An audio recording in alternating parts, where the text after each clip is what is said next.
If you are enraged by the events in regard to the appointment of a nominee to the Supreme Court of the United States, bring your rage. If you are despairing because women's voices and truths have yet again been denigrated, mocked, and dismissed, bring your despair. If you cannot believe that misogyny has paired with patriarchy to threaten not only all who identify as female, but our system of government, our very freedom, bring your disbelief. There are no words that I can say that have not been said or thought by each one of you sitting here in this room, or by every pundit, journalist, commentator, reporter, talk show host, TV host, blogger, protester, list goes on and on. But I will ask you to join me in saying these three words aloud: shame, shame, shame. Please say with me: shame, shame, shame. Now let us return to love. Let us return to love that does justice and does transform. Let us be informed by the words of Alice Walker, who read one of her new poems on NPR this morning. She said she loves imperfect human beings. In fact, she said, those are the only kind of human beings there are. The religious task, then, becomes loving all the imperfect beings we are and live alongside.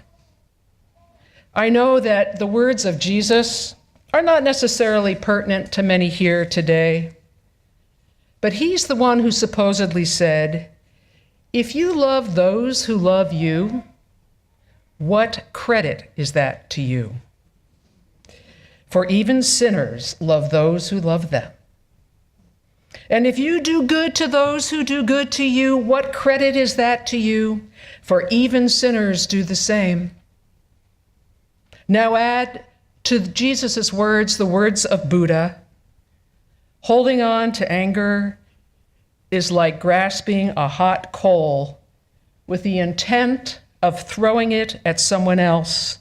You are the one that gets burned. Burned and burned out. Let us return to the task of love, of transformation and service, for each one of your lives is far too precious to be burned out by anger rather than held up in love. And I'm going to ask you to sing this morning, just from where you are seated, 3 verses of a song called We Are a Gentle, Angry People. It was written by Holly Leer after Harvey Milk, city supervisor, and Mayor George Moscone were murdered by another city supervisor, Tim White.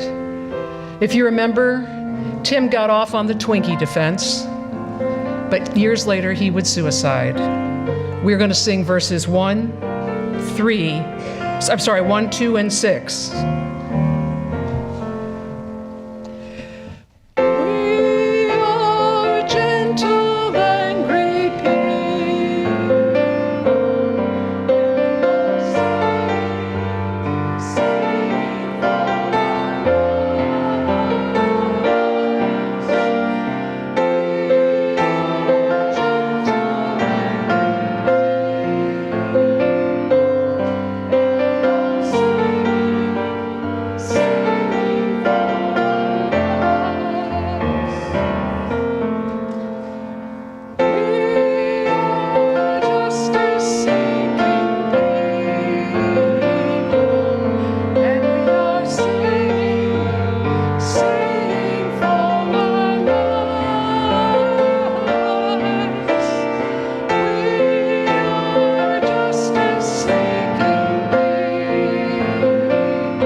it be so. If you haven't noticed, the theme for this month is sanctuary. And my focus this morning is going to be on sanctuary as a movement that has ancient roots that were reshaped in the 1980s in response to the flood of refugees crossing our southern border, in response to civil wars in Nicaragua, in El Salvador, and Guatemala. And the focus is on what has come to be known as the New Sanctuary movement, which began in 2007. If you remember nothing else from this morning, please remember these two things. There's no such thing as an illegal human being. Amen. Amen. And the history of humanity is the history of migration, of movement. Both sum up the impetus behind the sanctuary movements of the 1980s and of today. Unitarian Universalists gather every June for a week of worship, workshops, business, connection, and inspiration in what is known as the General Assembly. In 2012, it was held in the life-sucking heat of Phoenix, Arizona. What was different about this General Assembly was that it was billed as a Justice GA in response to its proximity to our southern border and the immigrant and immigration work that our sister UU churches were engaged in. You may remember Sheriff Joe Arpaio. He was still there running his tent city detention centers for, quote, illegal immigrants. This was, of course, before his conviction in July of 2017 for criminal contempt of court. And you may remember that a month later, he received a presidential pardon.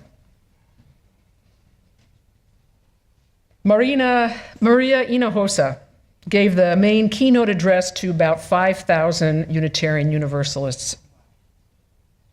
She described an encounter that she had had with the Holocaust survivor, author, and speaker Elie Wiesel in a hallway in Washington, D.C. She said, "This person, who is most unlike me, was the one who taught me to question the use of the term illegal immigrant. It was Elie Wiesel who said to me, 'Do not use that term illegal to refer to immigrants.' 'Why?' I asked. And Wiesel said, 'Because there's no such thing as an illegal human being.' Wiesel said there's no such thing as an illegal human being, and it's a dangerous term to use. 'Why?' I asked. He said the Nazis declared the Jews to be an illegal people. That was the beginning of the Holocaust. There is no such thing as an illegal human being. That phrase has been forever etched on my heart. Sure, people can break laws and do things that are determined by nations or states to be illegal, but their very person is not illegal. And when nations or states reduce persons to the status of being illegal, the ground is laid, in fact, to take away their personhood, their very human beingness. That sort of reduction has consistently, over the course of all of human history, allowed us to commit horrible atrocities.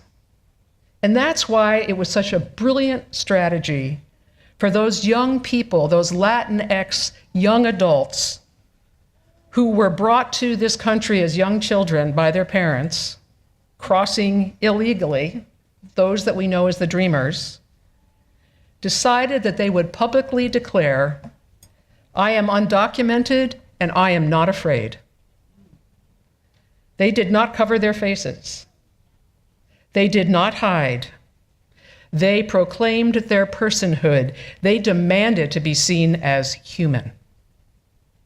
Which brought me back to the 1980s, when we saw persons who had entered this country illegally fleeing the violence of El Salvador and Nicaragua and Guatemala. Think back, some of you, to those photos that you saw of those persons, or some of their interviews on television or in films. What was the difference? They wore bandanas that were from here all the way down here, so that they would not be recognizable, because they knew that to be visible would have an impact on families left behind. Impact as in the killing of those families.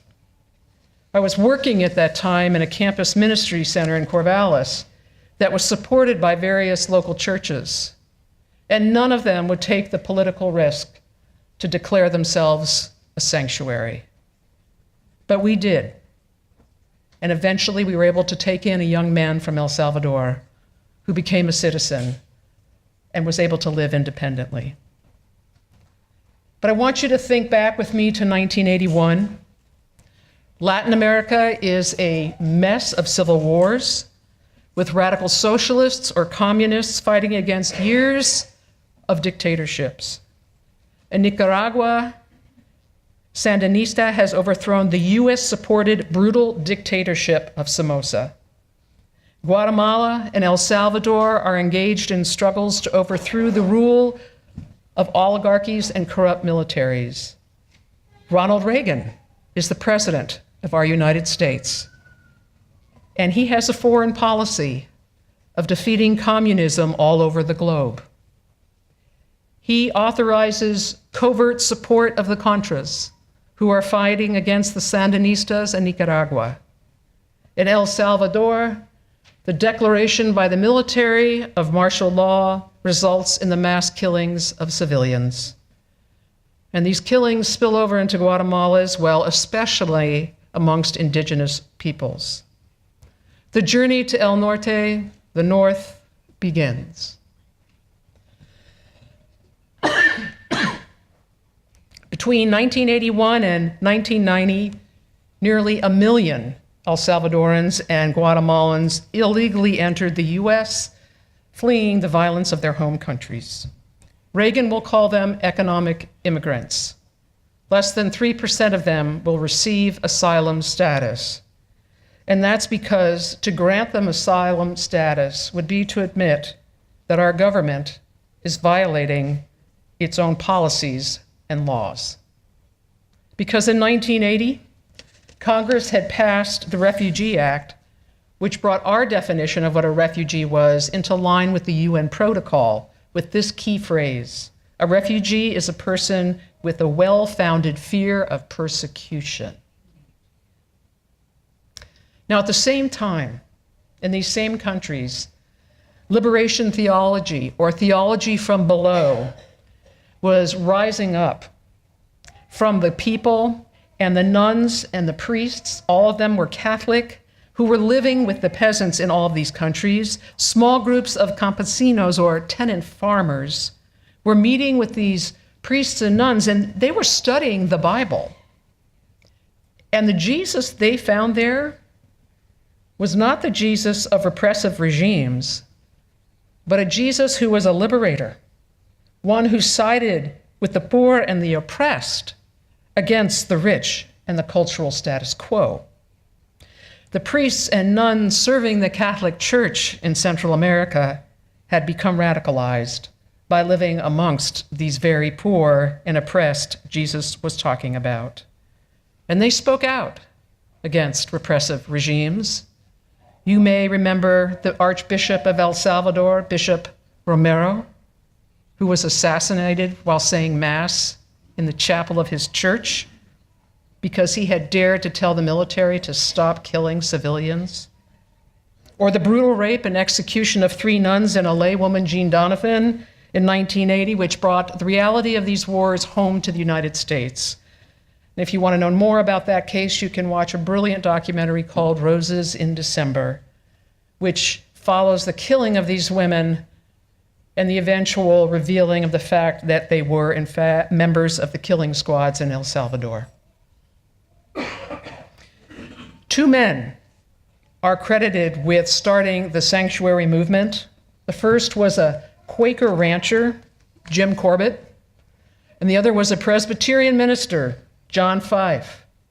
Both were working with immigrants crossing the border, quote, illegally in the Tucson, Arizona area.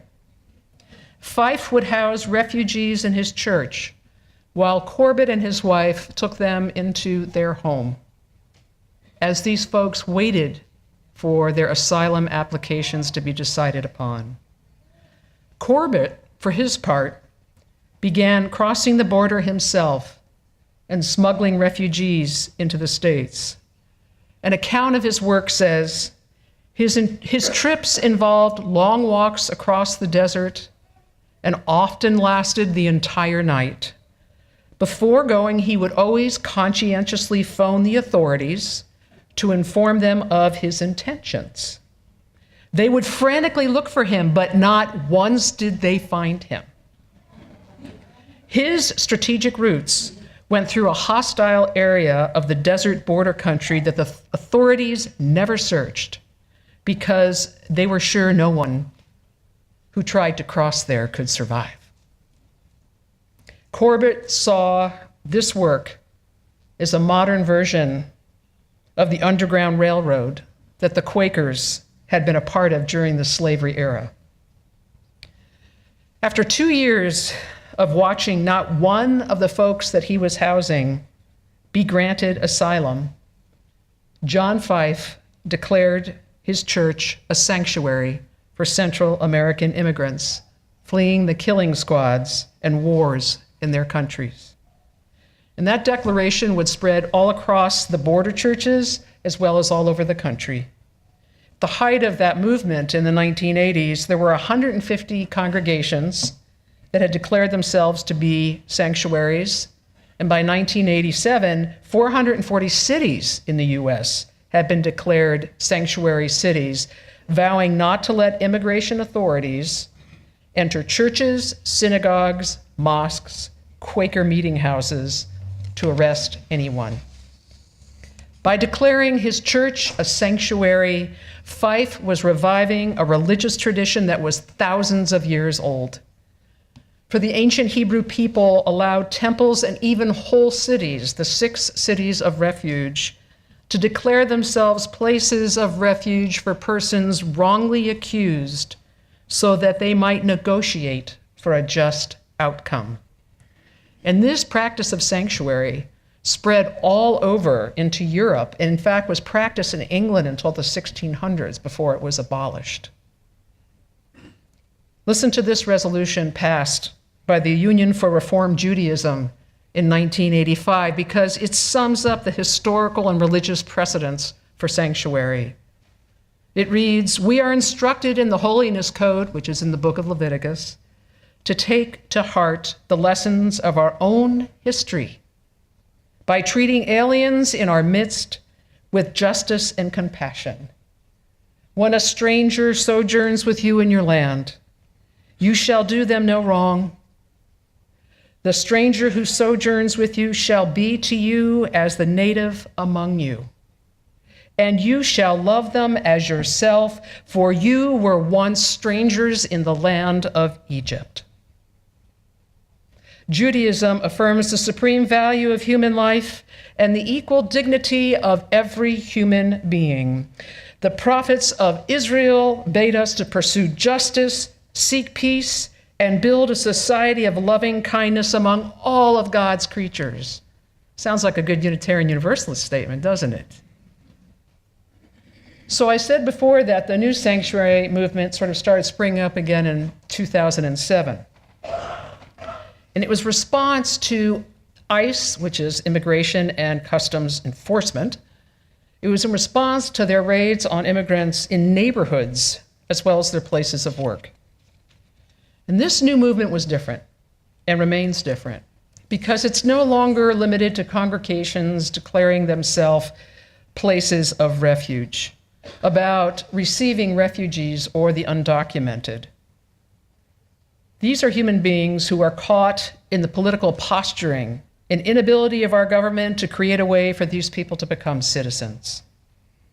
That inability leaves many wondering not if, but when they will be deported. It leaves millions to be strangers in their own land. Today's sanctuary movement is an insistence that no human being is illegal.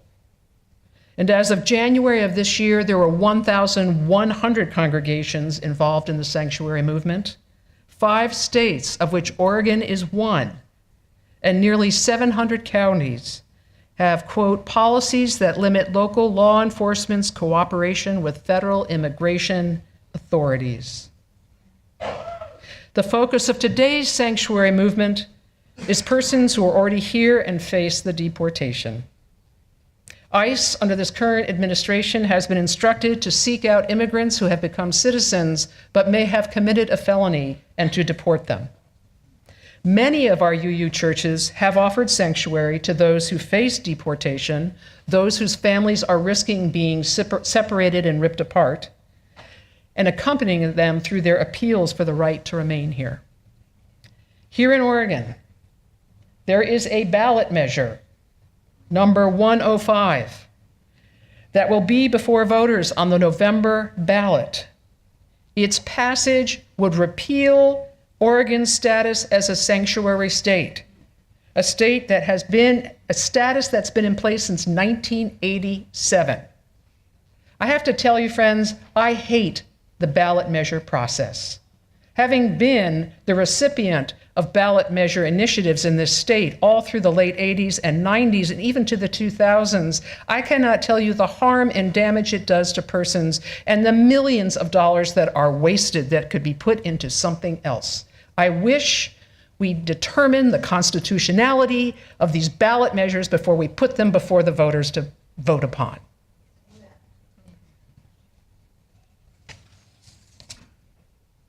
So I'm telling you, vote no on 105.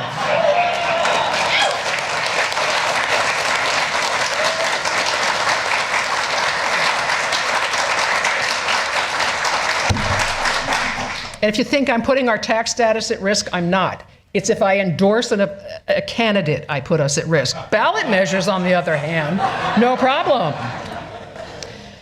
I encourage you to go to the United Nations High Commissioner for Refugees site, because you're going to find all these categories of refugees that I want you to hear about. Refugees, asylum seekers, internally displaced persons, or IDPs, return refugees or former refugees. Returned IDPs refer to those IDPs who were beneficiaries of UNHCR's protection and assistance. Stateless persons, those folks who have no home. Others of concern is actually a category. And I want you to know that in the ongoing civil war in Syria, nearly 5 million Syrians have sought refuge in neighboring countries, most of them in Turkey and Lebanon, and another 6.6 million have been internally displaced. That's about the number of Jews that were exterminated in the Holocaust. That's how many folks have been displaced in their own country. And here's the other thing. With climate change, we are going to start seeing climate refugees that will become another category in the not so distant future. And according to my math support, our intern minister, Sarah Skachko, when you take the total population of our world and you divide it by the number of folks that fit into these categories, 1 in 100 persons falls into one of these categories. 1 in 100. And I know that at the moment, a lot of our eyes are turned on the southern border where 2,600 children have been separated from their parents, ordered to be reunited. And what we've learned is probably less than half of them will actually be reunited with their parents. Here's the other thing is, most of those parents haven't broken any laws. They have followed our laws and protocol by presenting themselves at the border, asking for asylum. They have been then taken into ice boxes, cold rooms without windows, and kept there. They are then separated from their children. They are then sent to a different deportation or detainment center, where they enter the nightmare that is our immigration system.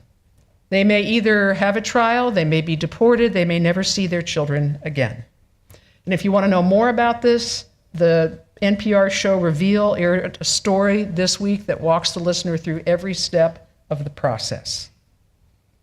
And what I say is, shame on us as a government, and shame on us as a country, and shame on us if we don't resist. Judith McDaniel is a professor of law and religion at the University of Arizona, and she defines sanctuary this way. It's a place of retreat, a place that shuts out danger or perceived danger, and it is also a concept that requires action. Sanctuary doesn't happen by itself. It does not happen by chance. Sanctuary is a deliberate undertaking of people acting on behalf of others and communities. The actions that sanctuary requires has changed, and it will continue to change. Once it meant merely providing physical space for someone to be out of harm's way. In the 1980s, it was bringing people into places of protection. Currently, it means working in coalitions and partnerships locally, regionally, nationally, and globally, side by side with those most immediately impacted, to empower them, to help them settle into places of sanctuary, not just in religious buildings. Showing Up for Racial Justice's website states that, quote, along with many other acts of solidarity taking place across the country, you can sign up using this form to help raise funds to support families being held in detention, amplify their stories via social media, write letters or make phone calls, engage in organizing to help get folks released, or even volunteer as a sponsor for a family or individual seeking a safer life in the U.S. As a congregation, we may face a time when we need to declare this space a sanctuary. Or you, as an individual, may decide to provide sanctuary for someone who is awaiting a decision on their asylum or deportation hearing. Just remember that the declaration of sanctuary is not the end. It's just the beginning, friends. It's just the beginning of what sanctuary requires of us, because receiving those in need of sanctuary will require relationship and connection beyond providing the simplicity of providing food and clothing and shelter, financial and legal support. Those are the easy things. Which brings me back to Naomi Shihab Nye's poem about the stranger appearing at your door, about feeding them for 3 days before asking questions of them, of sharing rice and pine nuts so that they have strength, and in the sharing of that food, becoming friends that do not need to ask of one another where you've been or where you're heading, only to be present here and now to fully receive them. Sanctuary is having a plate set that is waiting for whomever will come next as a refugee. Any one of us could become a refugee or a migrant at any time. Will we have to face the question of a government as to our own legality or illegality, as to our humanness versus our otherness? The Supreme Court is now stacked to potentially repeal all kinds of decisions that could deny people their humanness. We do not know who the stranger will be, who will come to us next, but we do know that they will come. We do not know when we will become the stranger. We do not know when we will have been declared illegal. We may need to insist that there is no such thing as an illegal human being. We may need to be a place that shuts out danger.